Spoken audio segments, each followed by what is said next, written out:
Welcome back to the Red Truck Woodshop. My name is Tim. This project is going to be making shutters for my house. My wife found some shutters that she liked online that will give our house a little bit more rustic look that she would like to have. So I went ahead and built a sample, make sure she likes it, make sure I understand how I'm going to build it. Let me show you what I built. Here it is up close. You can see we have a panel here and a panel here and here, but actually these are all one solid panel. And I'll turn it around. You can see one solid panel there that's made from 3/4 inch material. These pieces on the front are just decorative to give you a nice look. Now I took 2 3/4 inch and laminated them together for the frame, and then I cut a dado in the frame for the panel to be accepted, giving a little extra room for expansion of the panel. The panel's about 9.5 inches wide and the space is about 10 inches wide in there. And so that'll allow some expansion contraction with the weather. You'll see how the rest of it's put together as we go along. The basic pieces I started with are 1x4s and 1x6s I bought from the local big box store. I started off by cutting all the pieces to approximate length, leaving them a little long to cut to final length later. I decided to make these shutters out of cedar. Cedar is naturally rot resistant for exterior applications such as this. Later I'll stain them to match the rest of my house. I have 3 windows I'm putting these shutters on. With my first shutter already made, I'll be making 5 additional shutters. The next step was planing the boards so they are all the same thickness. I pulled out my trusty Delta planer. It's served me well over the last 25 years or so. These started out at about 7/8 inch thick, and I wanted them all to be uniform at about 3/4 of an inch thick. As I was running the 1x6s through the planer, one with a larger knot decided not to cooperate, as you see here. This is one of the risks of running pieces with knots through a planer. I decided there wasn't much I could do about it at the time, and just kept going. Later, I figured out a way to use that piece, and trimmed off the bad part. I got all the pieces cut to approximate length. I left them a little bit long so I can trim them as I need. Ran them through the planer so they're all the same thickness. I did have a small problem with my planer where I discovered that the belt had jumped off and ended up having to fix that. Got that fixed. So now we're on to the next step. I'm going to joint the edge of one side of every board, and then I'm going to start gluing some together. I used my newly acquired jointer to put a good straight edge on the boards. This gives me a good edge to glue up the panels. In the past, I've had to use other methods to get this edge. Using a joiner is a lot easier. Time to glue up my 2x6s into the center panel here, so we'll get on to that. I'm using Titebond 3 exterior glue for this application. I've found that it works quite well. I didn't do anything special for this glue up. The clamps I'm using I bought about 30 years ago from Shopsmith. I'll put a link below in the description.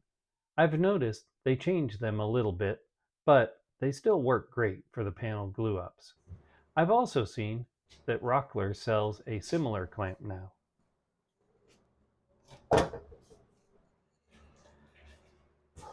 Okay, well, with that done, I'm going to set that aside and let that glue dry for a little bit. And now I'm going to start assembling the frames, and I'll show you how I'm going to do that here. So once again on my sample here, I laminated the sides together using 2 1x. That's the next step in this process. Cut things to the appropriate length and laminate them. I cut everything to length using my newly built miter saw station. I built it from scrap wood I had in my shop. I have a video on that if you want to watch it.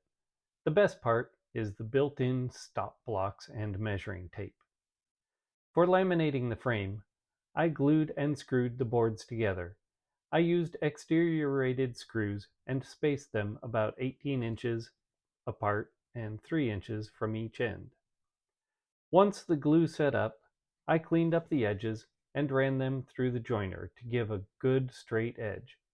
While I had put a good edge on these boards earlier, I found that I didn't get them glued exact, so I needed to joint them again. With one straight edge, I then cut the frame pieces to the final width of 3 inches. I chose 3 inches because it worked well with the dimensions of the shutter. You can see as I cut them, they were not all the same width from the store. Next, it was on to cutting the dado in the frame pieces. I put my dado stack in my saw and started running the pieces through. I was about 5 pieces in when I heard this. Alright, well, I screwed up. As I was cutting the dados for my panel to fit in here, I was running this particular piece through, and I heard a louder sound, kind of like it was going through harder wood. And I'm like, that doesn't sound right, but maybe it's going through a knot. And I finished the cut, and I pulled it out, and I glanced in the groove, and what did I see? I saw screws. Oh no. Yeah, you remember these screws that I put in to laminate them together. I got these two a little too close to the edge. So that ruined my dado blade. I'll show you here. You can see there's chips in this blade right here that kind of look like screw marks.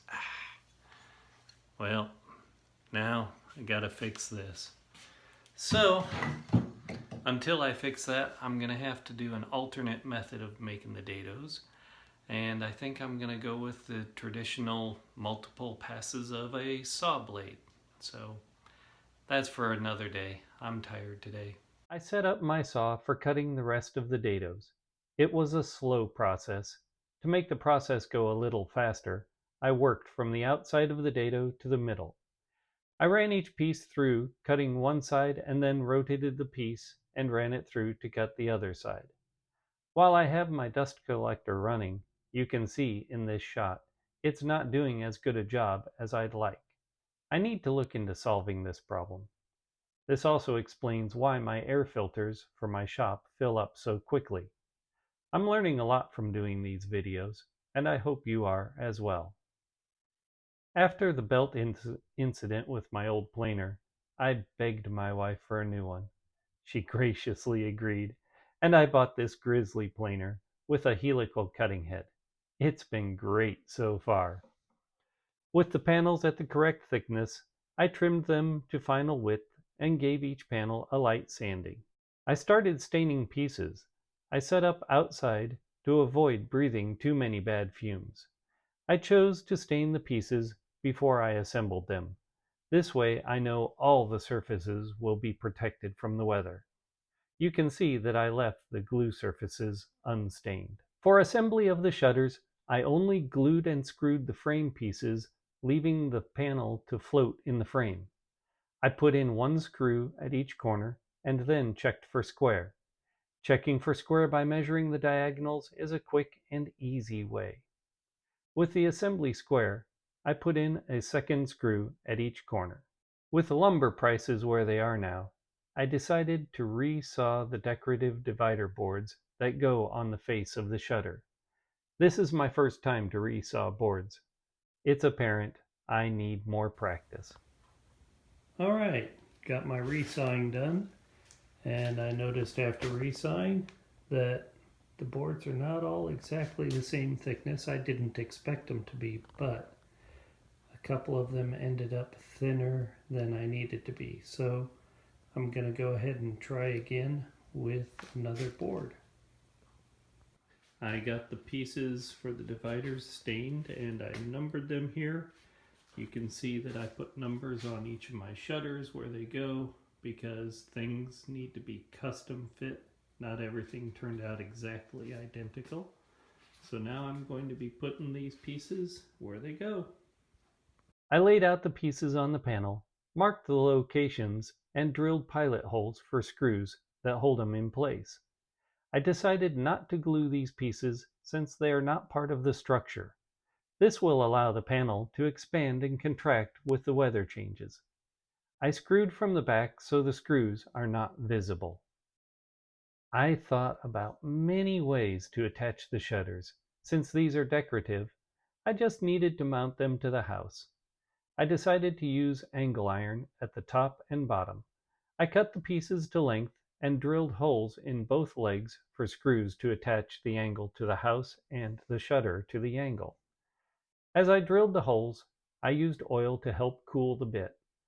I also used my drill press on the lowest speed I have, which is 500 RPM. Then I put the angles in a soapy solution to get the oil off before painting.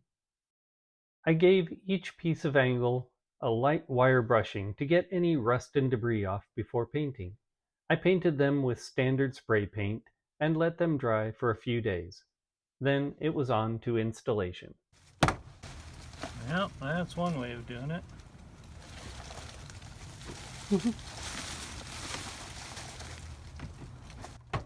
These things were not designed to come out. They were only designed to go in. I removed the old vinyl shutters and started installing new ones. My house has vinyl siding and it flexes a lot. It's easy to drill through, but as you can see, it has discolored over time. This is why I made the new shutters slightly larger than the old ones. I made some spacer blocks to go between the angles and the siding to allow for that flex and profile of the siding. I pre-drilled the holes for the new angles and then put silicone caulk in the old and new holes, then screwed the angles to the house. This method worked well and made it very easy to install the shutters. Thanks for watching and have a great day.